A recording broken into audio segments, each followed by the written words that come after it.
Hi, I'm Anne-Marie Lockmeyer, author of When Their World Stops, the truly essential guide to helping anyone in grief.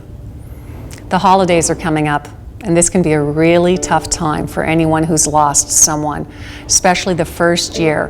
The person's absence is so obvious during these festivities and these times of celebration. So how can you help them? Communicate. That truly is the key. Don't wait for them to tell you what they want, and don't assume what they want when you get together for these holidays. Ask them. You can just say, how about we acknowledge your loss? Like for my husband, maybe we put out a table setting for him, or a chair at the table to acknowledge his loss, or toast to them. If it was your child or whatever, we'll have a toast or something. Sharing memories or anything like that that they may want to do. How do they want to deal with these days?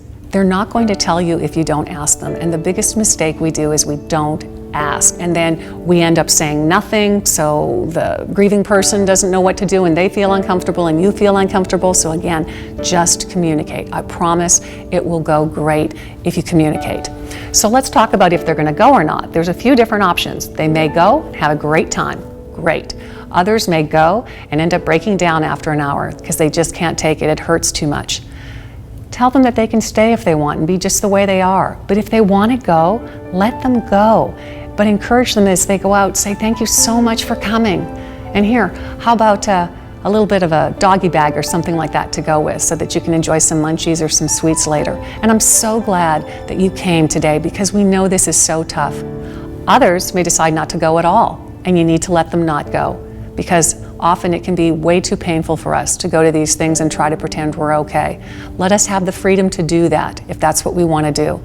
And maybe you could invite yourself over for breakfast. Say, I'm going to bring you over a special coffee and donut or whatever on this holiday day so we can spend an hour together to just touch base with them. One other thing about holidays, cards. Please make sure you really think about the cards that you send. For me personally, it was really hard because my family had been just decimated. And then I got cards with all these happy, smiling families on them and the letter saying how wonderful everybody is doing.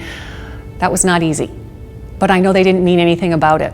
They didn't mean anything by it, excuse me. And then, I'm thinking I would have been saying all those things, sending those things before my husband died too. You just don't know any better. So maybe you want to acknowledge how they feel. Acknowledge that this is tough for them and that you recognize that. You can write that in the card. Maybe some people do like getting the happy notes and the happy cards. I don't know. Not everyone is necessarily like me. But think about it. And either way, it's nice to acknowledge the loss. Again, these are some really tough times, and one person like you just caring and acknowledging what the person is going through can make such a difference. Thank you.